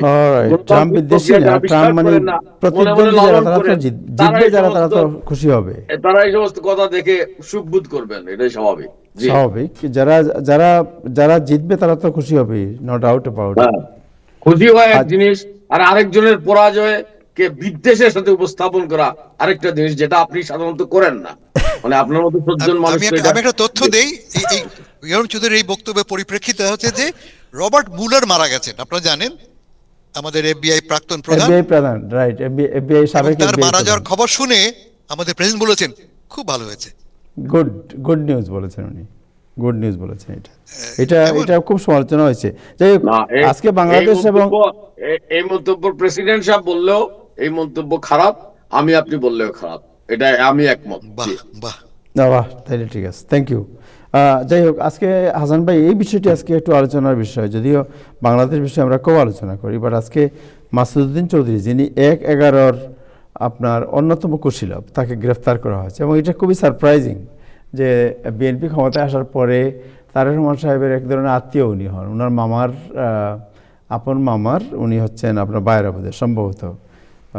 সো এই বিষয়টি কেন এই হঠাৎ করে এই অভিযান, কেন তাকে গ্রেফতার, এই নিয়ে অনেক প্রশ্ন আছে। আমি সাগরের কাছে প্রথমে যাই, সাগরের কাছ থেকে শুনি। সাগর তো পলিটিক্যাল অনেক ব্যাপারে খবর রাখেন। সাগর একটু বলবেন যে হোয়াট ইজ দ্য রিজন এটার বিহাইন্ডে? আমরা যদি সরকারি ভাষ্য বলি, তাহলে আমরা দেখি যে তাকে গ্রেফতার করার পর তাকে আদম পাচারের একটি মামলায় গ্রেফতার দেখানো হয়েছে। এটা অবশ্য বাংলাদেশের একটা স্টাইল। আপনি কাউকে যদি রাজনৈতিক কারণে হয়রানি করতে চান বা যে কোনো কারণে হয়রানি করতে চান, তাহলে তাকে আগে ধরে নিয়ে আসবেন, তারপরে আস্তে ধীরে বুঝে শুনে একটা মামলা ঢুকিয়ে দেবেন যে এই মামলায় তাকে গ্রেফতার দেখানো হয়েছে। এটা নতুন না, এটা অনেক দিনের একটা স্টাইল। আমরা আনিস আলমগীরের দিকে যদি তাকেও দেখলাম যে ডিবি তাকে ডেকে নিয়েছে কথা বলার জন্য, তারপরে দেখা গেল যে কেউ একজন একটা মামলা দায়ের করে দিয়েছে, তারপরে শুনলাম যে সন্ত্রাস দমন নাকি কি যেন একটা আইনে তাকে গ্রেফতার করা হয়েছে। সো এই ব্যাড প্র্যাকটিসটা বাংলাদেশে আছে, আর আরো হয়তোবা থাকবে, আমাদের জানি না। যাই হোক, এখন আপনার প্রশ্ন হচ্ছে যে জেনারেল মাসুদকে কেন গ্রেফতার করা হলো, সেটা একটা কঠিন। আমরা সরকারি ভাষ্যটা জানি, সরকারি ভাষ্যের বাইরের ভাষ্যটা আমরা জানি না, কিন্তু নানা আলাপ আলোচনা যেগুলো হচ্ছে, আমরা সেই আলাপ আলোচনাগুলোর দিকে একটু মনোযোগ দিতে পারি। আচ্ছা, আমি যদি প্রথমে আপনাকে একটু আমাদের মিস্টার এম আব্দুল্লাহ, আপনি আব্দুল্লাহ সাহেবকে চিনে থাকবেন, তিনি হচ্ছেন জামাত বিএনপি পন্থী, যে বাংলাদেশ ফেডারেল সাংবাদিক ইউনিয়নের সম্ভবত প্রেসিডেন্ট অথবা জেনারেল সেক্রেটারি ছিলেন, এবং অন্তর্বর্তী সরকারের সময় সাংবাদিক কল্যাণ ট্রাস্ট অথবা কিন্তু একটা অর্গানাইজেশন, সেটা তাকে ম্যানেজিং ডিরেক্টর করা হয়েছিল। তারেক রহমান দায়িত্ব নেওয়ার পর অবশ্য সেই চাকরিটা থাকে নাই। তো তিনি এই গ্রেফতারের পর একটা পোস্ট দিয়েছেন, আমার কাছে খুব ইন্ডিকেটিভ মনে হয়েছে পোস্টটা। তিনি বলছেন যে আমরা ঈদের আগে আমার দেশ পত্রিকায়, সম্ভবত তিনি আমার দেশ মাহমুদুর রহমানের আমার দেশ পত্রিকায় কাজ করেন এখন, যে আমার দেশ পত্রিকায় আমরা রিপোর্টার্স মিটিং এ বা আমাদের মিটিং এ আমরা আলোচনা করছিলাম যে মাসুদ চৌধুরী এখন কোথায় আছে সেই ব্যাপারে একটা রিপোর্ট করতে হবে। ঈদের ছুটি গেল, ঈদের ছুটি যাবার পর আজকে প্রথম কর্মদিবসে সকালবেলায় খবর পেলাম মাসুদ চৌধুরী গ্রেফতার হয়েছেন। আমার এলাকার বিনা ভোটের এমপি তিনি গ্রেফতার হয়েছেন, অর্থাৎ ওনারা একই এলাকার। তারপরে লাইনটা, তারেক রহমান কাউকে ছাড়েন না, এটি তিনি বুঝিয়ে দিলেন। এখন এম আব্দুল্লাহর এই মন্তব্যকে যদি আমরা বিবেচনায় নেই, তার মানে হচ্ছে যে তারেক রহমান কোনো কারণে তাকে ছাড়তে চান নাই, তার প্রতি তার এক ধরনের বায়াস, এক ধরনের কি বলে প্রতিশোধ পরায়ণ কিংবা কোনো ধরনের একটা রিভেঞ্জ মোটিভ আছে, সেই কারণে তাকে গ্রেফতার করা হয়েছে। এটা হচ্ছে সাংবাদিক নেতা এম আব্দুল্লাহর বক্তব্যটাকে আমরা এইভাবে ইন্টারপ্রেট করতে পারি। আচ্ছা, তারপরে আমরা যদি গত 2 দিনের দিকে তাকে, আপনি দেখবেন যে সকল পত্রিকার যে নিউজের শিরোনাম হেডলাইনে আপনি নিজেও যে কথাটি বলেছেন, 111 এর কুশীলব। আপনি যখন 111 এর কুশীলব বলেন, তখন আপনি এটা কি পজিটিভ সেন্সে বলেন নাকি নেগেটিভ সেন্সে বলেন? সেটা কিন্তু একটা আরেকটা ডিবেটের বিষয় আছে, যে 111 কে নিয়ে আপনি সেটাকে পজিটিভলি দেখবেন, নেগেটিভলি দেখবেন, কিভাবে দেখবেন। আর 111 এর কুশীলব যখন বলে, সেটা অনেকটা ডক্টর ইউনূসের মাস্টার মাইন্ড, সেই শব্দটার একটা সমার্থক বলে মনে হয়। সো এইটা একটা প্রশ্ন, এবং সব মিডিয়াতে এই জায়গাটাই ফোকাস করা হয়েছে। আবার আমরা দেখলাম যে সোশ্যাল মিডিয়াতে কিন্তু খুব সন্তোষ প্রকাশ করা হচ্ছে, তাকে একেবারে হাড্ডি গুঁড়া করে ফেলো, এই করে ফেলো। এরা যারা করেছে অধিকাংশ হচ্ছে বিএনপি সমর্থক, বিএনপি কর্মী। কারণ ইন জেনারেল বিএনপির মধ্যে একটা ধারণা আছে যে 111 না হইলে সেই সময় বিএনপি কে ক্ষমতা হারাতে হতো না। সেই সময়কার রাজনৈতিক প্রেক্ষাপট, বিএনপি কি করেছিল, ইয়াজউদ্দিন সাহেব প্রেসিডেন্ট হিসাবে কেয়ারটেকার গভর্নমেন্ট নিজেকে কিভাবে ঘোষণা, সেই সব অন্য আলোচনা বাদ দিয়ে তাদের যে ধারণাটা উপসংহার, সেটি হচ্ছে যে 111 না হলে বিএনপি কে ক্ষমতা হারাতে হতো না। সো 111 এর কুশীলব যদি বলেন, মাস্টার মাইন্ড যদি বলেন, মাসুদ চৌধুরীর ব্যাপারে তাদের একটা ক্ষোভ থাকা স্বাভাবিক। আমি আমাদের আরেকজনের একটা ফেসবুক পোস্টে আমি একটু শেয়ার করতে চাই। শামুন ভূঁইয়া এক সময় জাতীয়তাবাদী যুবদলের কেন্দ্রীয় কমিটির আন্তর্জাতিক বিষয়ক সম্পাদক ছিলেন। আমি দেখলাম যে কাল রাতেই তিনি এখন সিলেটে অবস্থান করছেন, সেখান থেকে তিনি একটা বিশাল পোস্ট দিয়েছেন। সেই পোস্টে তিনি উল্লেখ করেছেন যে এই মাসুদ চৌধুরী, এই দুর্বৃত্ত, সে আহ, আমাদের বর্তমান প্রধানমন্ত্রীকে নিজ হাতে নির্যাতন করেছে, নিপীড়ন করেছে, তা আমাদের জিয়া পরিবারকে ধ্বংস করে দেওয়ার পিছনে সে ভূমিকা রেখেছে। তার কারণে শারীরিক মানসিক নির্যাতনের শিকার হয়ে কুকুর আর মৃত্যু ঘটেছে, এরকম বিশাল একটা পোস্ট। সো তার মানে হচ্ছে যে আমরা সরাসরি সরকারি তরফে না বললেও সরকার সমর্থক নানা পর্যায়ের নেতা কর্মীদের যে বক্তব্যটা আলোচনায় আসে, সেই আলোচনাটা হচ্ছে 1/11-এর সময় তারেক রহমানের উপর নিপীড়ন করা হয়েছিল, নির্যাতন করা হয়েছিল, এবং সেই কারণে এখন তাকে গ্রেপ্তার করা হয়েছে বা তাকে একটা ব্যবস্থার মধ্যে আনা হয়েছে। সো এগুলি হচ্ছে বাইরের আলোচনা, এগুলো কোনো অফিসিয়াল আলোচনা না।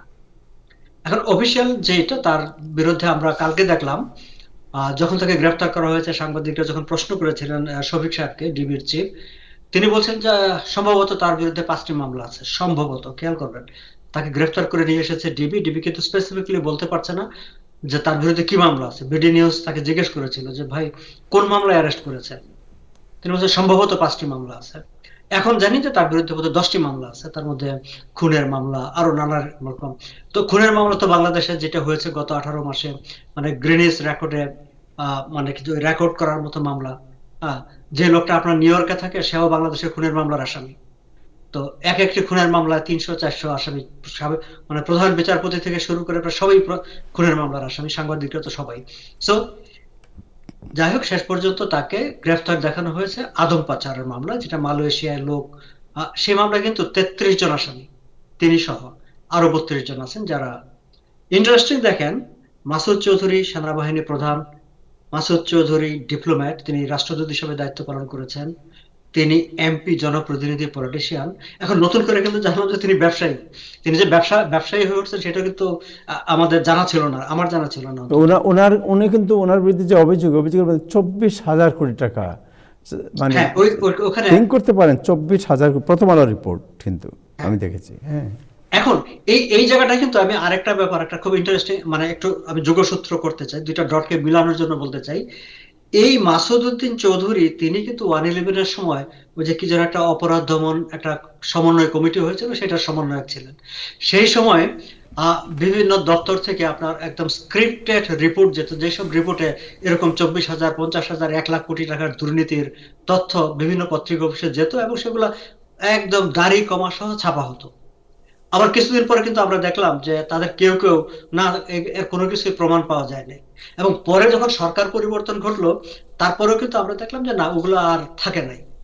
আবার মজার ব্যাপার হচ্ছে, আমি যদি বলি যে ওই সময় আপনি দেখবেন যে মোস্টলি কিছু কিছু ব্যবসায়ী যাদের পলিটিক্যাল ওরিয়েন্টেশন আছে, এর বাইরে মোস্টলি পলিটিশিয়ানদের বিরুদ্ধে কিন্তু মাসুদউদ্দিন সাহেবের যে কমিটি, সেই committee mostly BNP, Awami League, দুই দলের পলিটিশিয়ানদেরকেই ধরে নিয়ে তারা দুর্নীতি করেছে, তাদেরকে নানাভাবে করা হয়েছে। একটা জিনিস খেয়াল করবেন, সেই কমিটি থাকাকালীন সময় কিন্তু জামাত ইসলামের কোন নেতাকে সেই সময় 1/11-এর সময় দুর্নীতির দায়ে গ্রেফতার করা হয় নাই। তার আগের সরকারে জামাতের কিন্তু মন্ত্রী ছিলেন, তারা ক্ষমতার পার্ট ছিলেন। ফলে ক্ষমতার অপব্যবহার কি তারা করেছেন, করেন নাই, সে আলোচনা হতে পারে, কিন্তু তাদের 1/11-এর সময় আওয়ামী লীগ এবং বিএনপি মূলত তাদের নেতারা দুর্নীতির অভিযোগে অভিযুক্ত হয়ে মাসুদউদ্দিনের কমিটির কাছে তারা জেল খেটেছেন, নির্যাতিত হয়েছেন, নানাভাবে হ্যারাসমেন্ট হয়েছেন, এক্সেপ্ট জামাত ইসলামী। এখন সামগ্রিকভাবে বিষয়টা হচ্ছে এই জায়গায়, এখন আপনি এটাকে কোন দিকে নেবেন? কনক্লুশনটা কি এই যে সবাই যেটা বলছে যে তারেক রহমানকে পিটিয়েছিল সে, সেই প্রতিহিংসার জায়গায় নেবেন, নাকি সরকারি ভাষ্য যেটি যে তার মানব, মানে সে যেটা আপনি 24,000 কোটি টাকা পাচারের কথা বললেন, মালয়েশিয়ায় মানব পাচারের তার যে অভিযোগ আছে আরো 32 জনের সঙ্গে, সেটি নেবেন, নাকি অন্য কোনো রাজনৈতিক জায়গায় নেবেন? অন্য কোনো রাজনৈতিক জায়গায় যদি আপনি নেন, তাহলে কিন্তু ভবিষ্যতের জন্য এটা একটা, আমি বলবো যে অশনি সংকেত। অশনি সংকেত এই অর্থে যে 1/11 করেছিল বলে যদি মাসুদউদ্দিনকে আপনি অপরাধী বলেন, 1/11-এর কুশীলব হিসাবে তাকে যদি আপনি জেলে দিতে চান, শাস্তি দিতে চান, তাহলে আজকে থেকে 5 বছর, 10 বছর, 50 বছর কোনো একটা সময়ে, জুলাই আগস্টের জন্য কিন্তু কোনো না কোনো সময় কোনো সরকার এসে বলবে তারা ওই সময়ের কুশীলব ছিল, সো তাদেরকে আবার জেলে ভরাও, এবং তার একটা সুযোগ তৈরি হয়। আবার 111-এর কারণে যদি আপনি তাকে জেলে দিতে চান, তখন কিন্তু 111-এর সময় গত যেই আমরা মাত্র যেই সরকারটি ক্ষমতা থেকে গেল, অন্তর্বর্তী সরকারের ইনক্লুডিং প্রফেসর ইউনূস, তারাও কিন্তু 111-এর সময় কোনো না কোনো ভাবে তাদের কন্ট্রিবিউশন ছিল, ভূমিকা ছিল, তারা পার্ট ছিল। তাদেরকে আপনারা কি করবেন? তাদেরকেও কি আপনি এই মামলায় টেনে এনে আইনের কাঠগড়ায় দাঁড় করাবেন? এই প্রশ্নগুলো কিন্তু এখন আমাদের সামনে আসবে যদি 111-এর বিষয়টাকে আপনি সামনে রাখেন। Thank you so much, thank you. Hasan ভাই, এই বিষয়ে কোনো কমেন্ট আছে আপনার? খুব ভালো বলেছেন সাগর ভাই। আমি তাকে আরো ঘন ঘন দেখতে চাই এই অনুষ্ঠানে, কারণ খুব স্পষ্ট করে কোনো দল না নিয়ে কতগুলি বলেছেন। আমি আমার কথাটা বলি, উদ্বেগের কথাটা বলি। আমি ভেবেছিলাম তারেক রহমানের যাত্রাটা যেভাবে শুরু হয়েছে তাতে তিনি হিংসা প্রতিহিংসার ঊর্ধ্বে থাকবেন। এই কথাটা তিনি নিজেও বলেছিলেন যে একটা কিন্তু ইনক্লুসিভ সোসাইটি তিনি করতে চান। কিন্তু এই ঘটনা দেখে ভাবা যেতে পারে যে সেই ঘোষণায় বা সেই আদর্শে তিনি স্থির থাকতে পারলেন না।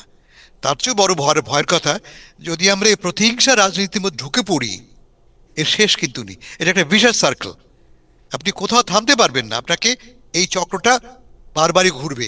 এবং আমার ভয় হচ্ছে যে আমরা সেই বিশেষ সার্কেলের মধ্যেই পড়ে যাচ্ছি। Thank you Ibrahim Khokon. না, এই ঘটনা একই। ওই যে শুনেন, আমরা ওই বগলের মধ্যে দা রেখে মুখে শেখ ফরিদ, এটা নতুন শুনতেছি না, এটা আগে থেকেও। এবং হঠাৎ করে আমরা কোনো এক মানে নতুন সূর্যোদয়ের সাথে আমরা সবাই ভালো মানুষ হয়ে যাব, এটা পারফরমেন্স হতে হবে, এটা এটা মঞ্চের একটা অভিনয় হতে পারে। কিন্তু এটা চর্চার মধ্য দিয়ে জনগণের আস্থার মধ্যে যদি নিয়ে না আসি যে আমরা আর হিংসা বিদ্বেষ করব না, আমরা আবার সবাইকে নিয়ে যাত্রা শুরু করলাম, এগুলো মুখে তো আর কেউ নতুন বলে নাই, এগুলো আমরা নতুন সদা সত্য কথা বলিব, আমরা বন্ধুত্ব করব, সবাইকে নিয়ে গণতন্ত্র করব, সবাইকে নিয়ে চলবো, এগুলো অনেক আগেই শুনেছি। এটা চর্চার মধ্যে দিয়ে যদি দেখা না যায়, তাইলে এটা মানুষের, এই রাজনীতিবিদদের উপর মানুষের আস্থা ক্রমশই কমতে থাকবে। আবার আরেকটা বিষয়, রাজনীতির লোকজনই করবে। আপনারা ওই সেনা সদস্যরা হঠাৎ করে কয়েকদিন পরে পরে আসবেন, হঠাৎ করে করে আপনি কিছুতেই থাকবেন না, মাঝখান থেকে আপনি ওই উপদেষ্টা হয়ে আবার মানে রাজনীতির উপর খবরদারি করবেন, একটা রাষ্ট্রযন্ত্র, এটা চলে না। আমরা গত 50 বছরে কোনো বিপ্লবী পাই নাই। আমরা আমাদের একজন ফিদেল কাস্ট্রো যদি 24 জুলাই দাঁড়ায়া বাংলাদেশকে পুরো বিপ্লবোত্তর একটা বিপ্লবের ঘোষণা দিতে পারতো, সেটা অন্য জিনিস হইতো। মানে রাজনীতির মানুষই করবেন। হঠাৎ করে আপনার এই কিছু মানুষ, কেউ সুশীল সেজে, কেউ আপনার ওই সেনাবাহিনী থেকে এসে আপনি আবার সংস্কারক কিছুদিন হওয়ার চেষ্টা করবেন, আবার দেখা যাবে যে আপনিও ওই সময় হিংসার কাজ করেছেন, আপনিও বিভিন্ন সময় বিদ্বেষী কাজ করেছেন এই মাসুদ্দিন চৌধুরীর বিরুদ্ধে। তখন একজন উচ্চ পর্যায়ের সেনা কর্মকর্তা আমাদের পারিবারিক বলেছিলেন, তার কাছ থেকে শুনেছি তিনি মানুষের প্রতি অবিচার করেছেন। তো এগুলা তো একটা রাষ্ট্রযন্ত্র ভুলে যাবে না। আমাদের ছোট একটা দেশ, সেখানে কোনো না কোনো ভাবে আমার স্বার্থের আঘাত এসেছে, আমাকে পিটান অথবা আমার ভাইয়ের ব্যবসায় আপনি ধরেন, কোনো না কোনো ভাবে এই জিনিসটা তখন আর এই আমি আর মামু এটা থাকে না। এবার আপনারা এই নানান সূত্র বার করতেছেন যে মামা শ্বশুর, এই মামা শ্বশুর টশুর লাগে না, স্বার্থে যখন আঘাত করে এইটা এই মামা বাপের বিরুদ্ধে লেগে যায় রাজনীতি। তো আমার মনে হয় এই হাসান ভাইয়ের কথাটা যেটা, বা শওকত আলী সাগর তো মাঝামাঝি দুই পক্ষই তুলে ধরেছেন, কিন্তু হাসান ভাই যেটা উৎকণ্ঠা প্রকাশ করেছেন, এই উৎকণ্ঠার মধ্যে আমাদের থাকতে হবে, এই সংশয়ের মধ্যে থাকতে হবে। এই সংশয়টা আরো জটিল হবে, এবং খেলাটা যে খালি এখানেই আমি সেটা মনে করি না, খেলার পিছনে আরো খেলা আছে। এখনো আমরা ওই যে 111-এর কথা বলি, এই 111-এর প্রকৃত ঘটনা কিন্তু এখন আমরা জানি না। এই সেই মাসুদউদ্দিন চৌধুরী, যিনি আজউদ্দিন সাহেবের সাথে খারাপ ব্যবহার করে যে পদত্যাগপত্র সই করেছিলেন, তিনি সেখানেই ছিলেন। তখন মানে মানে আমাদের তিনজনই এখানে প্রথম আলোর মানুষ, আমাদের তিনজনেরই যে পত্রিকাটা, সেই পত্রিকাটা হাতে ছিল উনাদের, এবং উনার হাতে ছিল স্পেসিক্যালি। ওইখানে ওই সময় উপস্থিত একজন মানে আমাকে নিশ্চিত করেছিলেন। তো উনারা মানে রাজনৈতিক ঘটনাক্রমের মধ্য দিয়ে যে সমস্ত কার্যক্রম করে এসেছেন, একদম পার পেয়ে যাবেন, এবং কোন সাহসে উনি দেশেই ছিলেন, এটা আমাকে ভাবতে কষ্ট লাগতেছে। জি, এই ব্যাপারে আমি আর কিছু বলতে চাই না। জি, সাগর আর কিছু বলবেন এই বিষয়ে? না, আমি ওই তো মানে হাসান ভাই যে কথাটা বলছেন সেটাই আমার কনক্লুশন, যে তারেক রহমান সাহেব তার মানে প্রথম ভাষণে তিনি এটাই বলছিলেন যে মানে একটা ইনক্লুসিভ সোসাইটি, ইনক্লুসিভ শাসন ব্যবস্থা তিনি কায়েম করতে চান। সো সেই জায়গাটা একটা প্রশ্ন তৈরি হয় যে এত তাড়াতাড়ি মানে যেভাবে হোক না কেন, আমরা যদি মানব পাচারের বিষয়টাকে যদি গুরুত্ব দিই যে হ্যাঁ সেই কারণেই তাকে গ্রেফতার করা হয়েছে, তারপরেও কিন্তু যেভাবে মিডিয়া এক্সপোজার বা দলীয় কর্মীদের উচ্ছ্বাস, কিংবা সর্বশেষে যে আদালতে নেওয়ার সময় সেখানে ময়লা পানি ছড়িয়ে ফেলায়, সবকিছু মিলে তখন কিন্তু ঠিক ওই জায়গাটায় নিয়ে যায় যে এটি কি প্রতিহিংসা কিনা। এবং সেটি আরেকটা হলো জিনিস সেটা যেটা আমাদের জন্য যেটা একটা যেটা উদ্বেগ। লক্ষণীয়, যে এত কিছুর পরে আমরা মনে করেছিলাম যে বাংলাদেশের সাংবাদিকতাও একটা স্বাধীন মেরুদণ্ডের উপর তারা দাঁড়াবে, কিন্তু আমার কাছে মনে হচ্ছে যেই মানে যখন যে গভর্নমেন্ট ক্ষমতায় আসে সেই গভর্নমেন্টের সাথে সুর মিলিয়ে চলার একটা প্রবণতা আসছে সংবাদপত্রের মধ্যে, এইটা কিন্তু আমি খুব একটা ব্যতিক্রম কিছু দেখতে না, পাচ্ছি না। আপনি এত তাড়াতাড়ি এটা আপনি আশা করতে পারেন না। গত 18 মাসের এক্সপিরিয়েন্স ঢাকার সাংবাদিকদের, ওইটা ভুলে যেতে তাদের আরো 18 বছর হয়তো লাগতে পারে। কাজে কোনটা গত বলে 18 যেটা মাসে আপনি ঢাকার বলছেন? সংবাদপত্রের যে ক্ষতি হয়েছে, সেই ক্ষতি কাটিয়ে ঢাকার সাংবাদিকদের সোজা হয়ে দাঁড়াতে, সত্য কথা বলতে, আই ডোন্ট থিঙ্ক যে তারা 18 বছরের মধ্যে পারবে। যদি পারে তাহলে আমরা তাদেরকে ধন্যবাদ আপনি দেব। কি ডক্টর সাগর ইউনূস সাহেবের সাগর শাসনকালের কথা বলছেন? জি, ডক্টর গত 18 বছরের কথা বলছেন না 18 মাসের কথা বলছি। 18 মাস ইউনূস 18 সাহেবের। মাস? 18 মাসের কথা বলছি স্যার। হোয়াট অ্যাবাউট আ- কারণ আ- 18 18 বছরের শাসন? মব আর কিছু না, মানে মব, এবং সেই মবকে রাষ্ট্রীয়ভাবে পৃষ্ঠপোষকতা দিয়ে যেভাবে ছড়িয়ে রাখা হয়েছে, আপনি কোনো কিছু তো, আপনি কম্পিউটারে হাত দেওয়ার আগে তো আপনার হাত কাঁপতো যে মব আসলো কিনা। আপনি একটা রিপোর্টকে চিন্তা করার সময় তো ভয়, মানে না, এটা এটা রিপোর্টার ভয়ে কাঁপতো সাগর ভাই, আপনার যে সাথে আমি যে আমি চিন্তা করছি সেটা না, মব শুনে মব ফেলবে কালচার কিনা। যেটা আপনি বলছেন, আপনার সাথে আমি একমত যে এই 18 মাসে মব কালচার যে হয়েছে, বাট আপনি শেখ হাসিনার শাসনের সময় যে অবস্থা হয়েছিল সেই অবস্থাতে আমরাও ভিকটিম হয়েছি, আমাদের মতো ছোট না, হয়তো মানুষ সেই সময় হয়েছে, কিন্তু সেই সময় কিন্তু আবার রাইট। আপনারা বালিশ কাণ্ডের ওই কথা সময় তো বলছেন, মানুষ সেই বয়ে সময় দেশে কিন্তু যেতে পারে আপনারা নাই। জেনারেল আজিজের দুর্নীতির নিউজ করছেন, প্রথম আলো এস আলমকে এক্সপোজ করেছে, তারপরে বেসিক ব্যাংকে এক্সপোজ করেছে, সেই সময় কিন্তু সেগুলো হয়েছে। না, কিন্তু সালম তো এটা করেছে, কিন্তু এটা প্রথম আলোর বিরুদ্ধে কি অবস্থা হয়েছে এটাও আপনি জানেন, হ্যাঁ, তাও হয়েছে, কিন্তু তারপরে তারা করতে পেরেছে। রাইট? কিন্তু 18 মাসে কিন্তু কত কত যখন, মানুষ গুম হয়েছিল এটাও আপনি জানেন সেই সময়। কিন্তু যখন স্বয়ং প্রধান উপদেষ্টা জাতির উদ্দেশ্যে দেওয়া ভাষণে বলেন যে একজন লোক ব্যাংক ব্যবস্থার মাধ্যমে টিউশনের নামে 400 কোটি টাকা পাচার করেছে, হুইচ ইজ অ্যাবসার্ড। টিউশনের নামে 400 কোটি টাকা পাঠানো যায় না। কিন্তু না যখন না, আমি প্রধান আমি উপদেষ্টা, জাস্টিফাই করতেছি না এই শাসনকে, না না, 18 মাসের শাসনকে আমি যখন জাস্টিফাই করতেছি না। তখন কোন আমি সাংবাদিক বলছি কিন্তু যে ওটাকে আমরা ফলো আপ যে করে তাকে জিজ্ঞেস ধারাবাহিকতা, করতে পারে নাই যে স্যার আপনি নিজেই তো বলছেন, তাহলে কারা করছে কাগজপত্রটা দেন বা নামটা বলেন। কেউ এই না প্রশ্নটা না কিন্তু করতে আমি পারে। শুনেন, আমি আপনার এই ডক্টর ইউনূসের শাসনের সময় যে একদম দোয়া তুলসী পাতা সময়টা আমি বলছি না, আমি বলছি যে সংবাদ মাধ্যমের যে আপনার তেল সংস্কৃতি যেটা, এই সংস্কৃতির বিগিনিংটা আমরা যদি বলি তাহলে শেখ হাসিনার শাসন তেল সবচেয়ে তেল বেশি হয়েছে। সংস্কৃতি থেকে আপনি বেরিয়ে আসতে পারবেন, সেটা খুব কঠিন কাজ না। রাইট। কিন্তু যদি আপনি মানে ভয়ে ঢুকে যায় আপনার মধ্যে, আপনি সেখান থেকে বেরিয়ে আসাটা ডিফিকাল্ট। আমি তো আমি একটু তো আমি যুক্ত বলছি করি, যে আমি একটু এখন যুক্ত তো করি তাহের। জি, দুটো কথা বলি। এক হচ্ছে যে এর জন্য দরকার পেশাদারিত্ব। সাংবাদিকতার ক্ষেত্রে পেশাদারিত্ব, আমাদের পেশাদারিত্ব ব্যবস্থা নেই। কেমন আপনি পেশাদারি বলেই চাকরি করবেন, চাকরিতে উন্নতি করবেন তা কিন্তু নয়। আপনার উন্নতি করার একমাত্র শর্ত হচ্ছে বর্ষতা, আনুগত্য। এটা 1 নম্বর। 2 নম্বর, আমাদের প্রায় প্রতিটি প্রধান পত্রিকা কোনো না কোনো ব্যবসায়িক হাউসের সঙ্গে যুক্ত। জি, জি, ব্যবসায়িক হাউসটা কি জিনিস?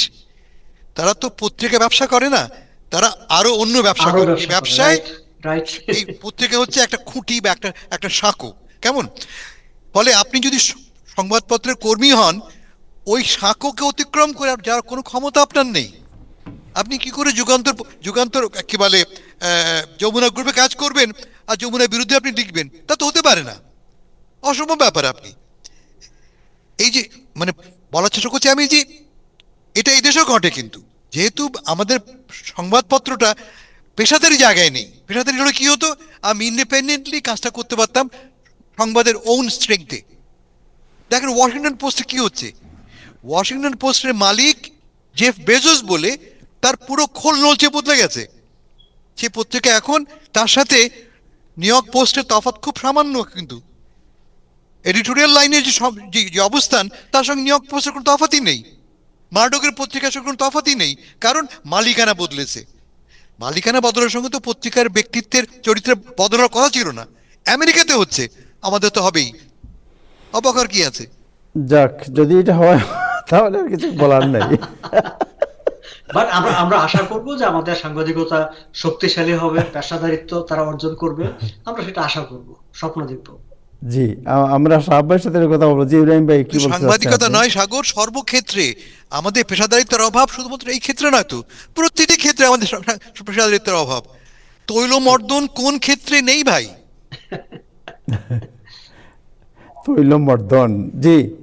ইব্রাহিম সাহেব, কি না, বলতে চাচ্ছিলেন? এটা আমি এক লাইনে শেষ করি। এই মর্দন করতে করতে আমাদের মেরুদণ্ড অনেক আগেই ভেঙে গেছে, এবং এই এই এই ভাঙ্গা মেরুদণ্ডের মানে শেষ চিতা আগুন দেওয়া হয়েছে এই গত আপনার তত্ত্বাবধায়ক কি অন্তর্বর্তীকালীন সরকারের সময়। আপনি প্রকাশ্যে দিয়ে ঘোষণা দিয়ে মানুষ উল্লাস করে দুইটা পত্রিকা পুরানো হবে, মানে এটা তো হয় না শেখ হাসিনার সময়। আমরা শেখ হাসিনার সময় অপসাংবাদিকতা যারা দালালি করছে, চাটুকারিতা করছে, তার সময় আমরা যারা বঞ্চিত হয়েছি ইনস্টিটিউট, এই শেখ সময় হাসিনার সময়, শেখ হাসিনার সময় পত্রিকায় পুরানো হয়েছে, এটা আপনি ভুল বলতেছেন। না এটা হয়েছে, এটা নিয়ে অনেক বিতর্ক এইভাবে হয়েছে। এইভাবে হ্যাঁ, এইভাবে আনুষ্ঠানিকভাবে গুলা শেখ হাসিনার সময় সংবাদপত্রে আগুন দেওয়া হয়েছে, সম্পাদককে তার অফিস থেকে ধরে এনে পিটানো হয়েছে, এমন ঘটনা কিন্তু ঘটছে। এইভাবে আনুষ্ঠানিকভাবে দুইটা পত্রিকা এটা কোনো মানুষের বিচার ভিতরে হয় না। রাখিয়ে উল্লাস না না, প্রকাশ ওইটা করছে। জাস্টিফাই করার চেষ্টা করার দরকার নেই, আপনি এটা আমরা নিন্দা করেন। justify করতেছি না বাট তো, ডোন্ট আমি জাস্টিফাই শেখ হাসিনার রেজিম।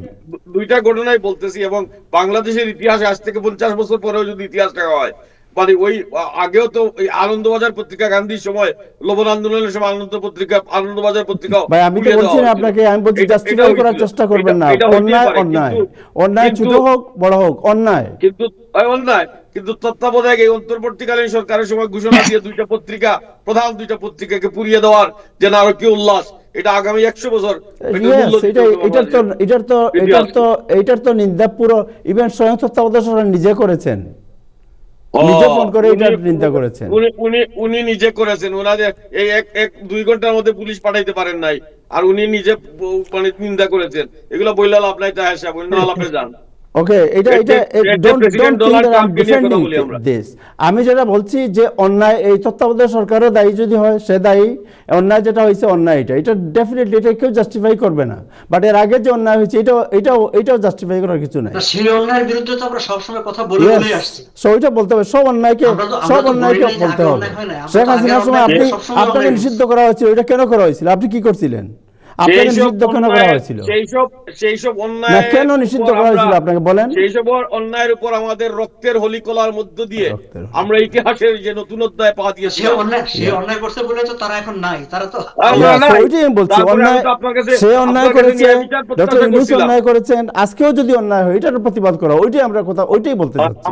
আমরা তো প্রত্যাশা করেছিলাম আপনার কাছে যে সেই অন্যায় আর হবে না, কিন্তু আপনার সময় আরো কি উল্লাস হলো। সো ডেফিনেটলি আমরা এটা কন্ডেম করি, এটা অবশ্যই আমরা কন্ডেম করি। এটা হয়েছে ঠিক আছে, যে কোনো জিনিস হোক, উই কন্ডেম দিস। সাহাব ভাই, আপনার কাছে যাই একটু। সাহাব ভাই, আপনি তো বাইরে ছিলেন। জি, সাহাব ভাই, ক্যামেরা একটু উপর দিকে তুলতে হবে, আপনাকে দেখতে পাচ্ছি না আমরা। হ্যাঁ, জি, দেখছেন। আপনি তো বাইরে ছিলেন, অসুস্থ হয়ে গেছিলেন বোধহয়, মক্কা শরীফে গিয়েছিলেন আপনি। So how is the trip? এই যুদ্ধের মধ্যে আপনি বাইরে ছিলেন, কেমন লাগলো? ট্রিপটা খারাপ ছিল না, কিন্তু আমার বউ অসুস্থ হয়ে নিউমোনিয়া হয়ে হসপিটালে আছে। আচ্ছা সাহাব ভাই, আপনার কাছে জানতে, যুদ্ধ যে শুরু হলো, এই যুদ্ধের সময় আপনার এই সৌদি আরবে আপনি ছিলেন, এই আপনার হাউ ইউ ফিল? সৌদি আরবে আমি এটা যুদ্ধ নাকি হচ্ছে নাকি বন্যা হচ্ছে, এখানে কারো আমি কোনো দেখি নেই যে কেউ যুদ্ধের সম্বন্ধে কোনো কথা বলতেছে এখানে। আহ, এখানে যারাই এসেছে কিছু কিছু দুবাই ফ্লাইট, কাতার ফ্লাইট যারা বুক করছিল অন্যান্য ইসের দিক দিয়ে, অন্য ডিরেকশন থেকে, কাতার, এমিরেটস এবং গালফ, তারা সে সমস্ত যাত্রী যেতে পারে নাই। আমি জানি নিউ ইয়র্ক থেকে অনেকে যেতে পারে নাই। এবং কিন্তু আমি অনেক যাত্রী দেখছি মালয়েশিয়া, ইন্দোনেশিয়া, ফিলিপিন, আর তারপরে সাউথ আফ্রিকা, আপনার মরক্কো, বিভিন্ন ওয়েস্ট আফ্রিকা থেকে বহুত ম্যাক্সিমাম যারা দেখছি উমরা করতে এসে, তারা কিন্তু ওইখানকার লোক। সবই দেখি হোটেলে যাকে দেখি সবই আপনার ফ্রেঞ্চ স্পিকিং, আমি ইংলিশ স্পিকিং পার্সন আমি খুব রিয়ারলি দেখছি এবার হজে। সো আপনারা হজের সময় যে যুদ্ধ শুরু হলো, তখন আপনারা ভয় পান নাই? না, ভয়ের তো কেউ কিছু মনে হলো না যে কারোর কিছু মনে কোনো ভয়ের কিছু আছে। সবাই কিছুই কিভাবে ছিল না মারা আপনাদের মধ্যে। কিভাবে বিশেষ করে মক্কা শরীফে ঠেলাঠেলি করে কি করে চত্বরে চত্বরে ওই পাথর ধরার চেষ্টা করবে, এটা হলো সবাই ব্যস্ত ছিল আর কি। সেই জন্য অনেকেই শিখ হয়েছে, অনেকের আমার যেরকম চশমা হারিয়ে গেছে, হ্যাঁ। সবাই ওই কারণেই ব্যস্ত। ওই কোথায় কি ট্রাম্প সাহেব কি করতেছে না নেতানিয়াহু কি করতেছে মনে হলো না, কারো কোনো চিন্তা ছিল এখানে। আচ্ছা আচ্ছা। সো সবাই হলো কি করে মনে করে আমি ঠেলা দিয়ে যদি 7 চক্র তাড়াতাড়ি যাইতে পারি, সাফা মারা তাড়াতাড়ি করতে পারি, আমি মনে হয় এই ইহকালে পয়সা পাবো, অথবা বড়কালে 40টা অথবা 60টা হুড়পুরি পাবো আর কি। সেটাই সবারই। আর আর আচ্ছা, মহিলাদেরও একই, মহিলাদের কি আরো বেশি, তারা আরো বেশি ধার্মিক, তারা আরো বেশি মনে হয় আরো ঘোরার জন্য করে ব্যস্ত, সারা দিন আপনার ইবাদত করার জন্য ব্যস্ত, সেই জন্য তারাই বেশি শিখ হয়েছে আর কি। রাইট না, যে হ্যাঁ। জিনিসটা বলতে যাচ্ছি যে আপনি যারা বলছেন ঠিক আছে যে হজের সময় ইবাদত করতে সবাই যায়, কিন্তু যে ইনডিসিপ্লিন হয় আপনার এই যে তওয়াফ করার সময়, রাইট, এটা তো কোনো হ্যাঁ। ধর্মের কোনো বিধানের মধ্যে পড়ে বলে আমার মনে হয় না। একটা ডিসিপ্লিন বলতে আপনি এটা সবাই এখন অবশ্য তাদের বিভিন্ন 3-4টা ফ্লোর আছে, ফ্লোরে ফ্লোরে সবাই করতে পারে। এবং যারা বেশি শিখ যারা, তাদের জন্য কিন্তু একটা অ্যাম্বুলেন্সের মতো এখন গাড়ি আছে, আপনি শুয়ে শুয়ে করতে পারে। তারপরে বাইসাইকেল তো সাইকেল আছে, হুইল চেয়ার আছে, অনেক কিছু এখন ইলেকট্রিক অনেক কিছু আছে, অনেক কিছু গুলো তারা প্রোভাইড করতেছে কিন্তু। রাইট। সেই হিসাবে অনেকে আমি বলছি যে করতে পারে, কিন্তু সবাই চায়, শোনেন, সবাই চায় মাতাফের ভিতর থেকে ঢুকতে। এইটাই হলো প্রবলেম হয় আমাদের। মেয়েরা ঢুকতে পারে, কিন্তু ছেলেরা তো এরাম পড়া ছাড়া ঢুকতে পারে না। আর যারাই যখন ওখানে ঢুকে তখনই মারামারি আরম্ভ হয়ে যায় বেশি। এই মারামারি করে ইবাদত করে সওয়াব হবে না। এটাতে একজনের অধিকার, যদি আপনি যদি জাস্ট একজন সামনে ছিল তাকে যদি আপনি ধাক্কা মেরে আপনি তার সামনে যান, কিন্তু এখানে এটা তো তার আমি অধিকার আমি হরণ তো করলেন যে আপনি। কয়বারই গেছি একই জিনিস দেখতেছি। এখন আমরা হলাম ছোট মানুষ, কিন্তু যারা এক একজন ওই যে নাইজেরিয়া, ওয়েস্ট আফ্রিকা বিভিন্ন জায়গা থেকে আসে, তাদের সামনে তো আমরা হলাম ওই যে কি লিলিপুট। তারা কোত্থেকে নিয়ে করে ঢল। আর তারপরে আবার কিছু কিছু মানুষ যারা আসে ইন্দোনেশিয়া, ফিলিপিন, তারা একদল চলে আসে। ওই দলের ভিতর তো আপনি আবার আরো বেশি চাপা পড়া যায় আর কি। তারা হাত ধরাধরি করে কি করে আটকে ফেলে, অন্য লোকজনকে ঢুকতেই পারে জি না। ইব্রাহিম সাহেব কি বলতে চাচ্ছেন বলেন। না, আমি বলতেছি এই ব্যাপারে আর কথা বাড়িয়ে আমরা মানে লতিফ সিদ্দিকী সাহেবের পরিণতি বুক করা হয়েছে, সে চান্স আমার নাই। মানে এই লতিফ সিদ্দিকী সাহেবের পরিণতি বুক করতে চাই না। আমি চাই সাহাব ভাই সুস্থ থাকুক, আমাদের জন্য যদি কিছু নিয়ে আসে এটা মানে দ্রুতই আমাদের কাছে পৌঁছানোর জন্য তাড়াহুড়া করারও কিছু দরকার নাই, আমরা সময়মতো কালেকশন করে নেব। ওকে, জি। সো না, আমি যে জিনিসটা একটু ডেপথ জানতে চাই ব্যাপারটা, যে সৌদি আরবের যে এই প্রতি বছরই তো আপনার তারা তো বিলিয়নস অফ ডলার খরচ করে বিভিন্ন জায়গায়, এইটার ডেভেলপমেন্টে কি ধরনের পরিবর্তন আপনার চোখে কিন্তু পড়েছে? জিনিসটা হলো কি, তাদের আপনার শোনেন, তারা যেভাবে পুলিশ এবং আর্মি আছে, এমন কোনো ঘটনা ঘটতেছে না, তারা বিভিন্ন সময় আপনার বিভিন্ন গেট বন্ধ করতেছে। কিন্তু জিনিসটা এটা তো আর মুসল্লিদের ব্যাপার। মুসল্লিদের যদি ওই মেইন যে কাবা শরীফের আশেপাশে ঢোকার জন্য যদি বেশি অ্যাগ্রেসিভ হয়, সেটা তো আর তারা কন্ট্রোল করতে পারবে না। কিন্তু তারা ট্রাফিকটা, আউটসাইডের ট্রাফিক, এবং যাতে বিভিন্ন সময় নামাজের সময় যাতে লোক ঢুকতে পারে, নামাজ পড়তে পারে, সেটা কিন্তু তারা বহুত কন্ট্রোল করতে। তারা কিন্তু হাজার হাজার পুলিশ, আর্মি, আমি শুনি নাই যে এমন কোনো ঘটনা ঘটছে যে অন্য অন্য ধরনের ঘটনা। কিন্তু তারা কিন্তু খুবই, আর পয়সা নেই বা নাই, তাদের পুলিশ এবং ট্রাফিক আপনার তারা মিলিয়নস অফ লোকের আপনার ইফতারি দিচ্ছে। সেটা আপনি কি, এটা কি সম্ভব হবে কাউকে বলেন? আপনার মসজিদের ভিতরে, আপনি মদিনাতে বলেন, কাবা শরীফে বলেন, মক্কায়, তারা একই সঙ্গে ইফতার দিচ্ছে, এবং সঙ্গে সঙ্গে কিন্তু আবার অনেকে চাও দিচ্ছে। তারা চাও খাওয়াচ্ছে, কফি খাওয়াচ্ছে, বুঝছেন? তো এইটা কোন দেশে আপনি এটা পারবে বলেন? আমেরিকা থেকে এটা পারবে? হ্যাঁ, না, এটা তো সম্ভব না। হ্যাঁ, কিন্তু আপনার ইফতারির টাইমটা দেখেন, মাত্র 15 মিনিট টাইমের ভিতরে সবাই কিন্তু ইফতারি পাচ্ছে, তারা ব্যাগ দিচ্ছে। এটা কে দেয়? আবার কিন্তু 15 মিনিটের ভিতরে যে তারা যে ইফতারিটা খায়, যে তারা যে একটা কাপড়ের করতেছে, এটা আবার কিন্তু ক্লিন করে ফেলতেছে 15 মিনিটের ভিতরে। এটা কি কোনো দেশে সম্ভব? আপনি সেটাই বলেন। এটা অবশ্য যে মিলিয়ন্স নামাজ অফ পড়ার পিপলস জন্য তো হয়। রেডি করতেছে। জি, রাইট। তা তাদের একটা আপনাকে ধন্যবাদ দিতে হবে সৌদি, আপনার সৌদি গভর্নমেন্ট, অথবা যে আপনার এই যে মসজিদের যে ভলেন্টিয়ার যারা করতেছে তাদের। আপনি বাঙালি, বহুত বাঙালি আপনার সঙ্গে সঙ্গে আপনার কাছ থেকে ময়লাটা নিয়ে নিচ্ছে, আপনি নামাজ পড়ার সময় হোক আর যে কোনো সময় হোক। এদের কিন্তু আপনাদের স্যাটিসফ্যাকশন আপনার করা উচিত, আপনার অ্যাপ্রিসিয়েট করা উচিত যে তারা এটা করতেছে, হুম হুম। তাই না? রাইট। সো সো আপনার কাছে কি যেটা মনে হলো যে আহ, এটার ত্রুটি কোন কোন জিনিসগুলো আপনার চোখে পড়েছে, যে এই যে ব্যবস্থাপনার ত্রুটি? যেটা আমি দেখলাম তাদের হলো কি, তাদের এখনো কনস্ট্রাকশন চলতেছে কিছু কিছু জায়গা। এই কনস্ট্রাকশনের জন্য তারা আহ, যেরকম অনেকেই সবাই ঢুকতে চায় ভিতরে, দেখা গেল একেবারে শেষ পর্যন্ত গেল, যাওয়ার পরে দেখা গেল তারা গেট বন্ধ করে দিছে, আবার ডিরেকশন দিয়ে অন্যদিকে দেখলো, দেখা গেল আর ঢুকতে পারতেছে না। এটা খুবই খারাপ। এখন আহ, সবাই ভিতরে ঢুকতে চায়, এবং কিভাবে এটা তারপরেও তারা কিন্তু অনেক কন্ট্রোল করতেছে আর কি। হুম হুম। খাওয়া দাওয়া আপনাদের কিন্তু মদিনা শরীফে এই প্রবলেমটা খুবই কম, কারণ মদিনা শরীফ একটা স্টেট প্ল্যান জায়গা। ওইখানে তো আপনি মসজিদের ভিতরে ভিতরে যদি আপনি জায়গা না থাকে, হয় তারা উপরে তুলে দিচ্ছে, অথবা আপনি বাইরে পড়তে পারেন, হিউজ জায়গা। ওইখানে অতটা ক্রাউডেড হয়, এই প্রবলেমটা কম হয়। রাইট। সো সো আপনার কাছে আপনি যে এবার গেলেন, আপনাদের যে খাওয়া দাওয়া হতো, যে ইফতার করতেন তো মসজিদে আপনারা, মক্কা হ্যাঁ, অথবা ইফতারি মদিনাতে? আমরা যারা মসজিদের ভিতরে ঢুকতে পারছে এবং যারা বাইরে থাকছে, আমি শুধু মসজিদের কথা বলবো না, যারা মসজিদে ঢুকতে পারে নাই, বাইরেই যারা নামাজ পড়ছে, হাজার হাজার পিপল মসজিদের চারিদিকে, ধরা হাফ এ মাইল হবে এবং 1 মাইল হবে, সেখানে কিন্তু ইফতারি দিছে কিন্তু তারা।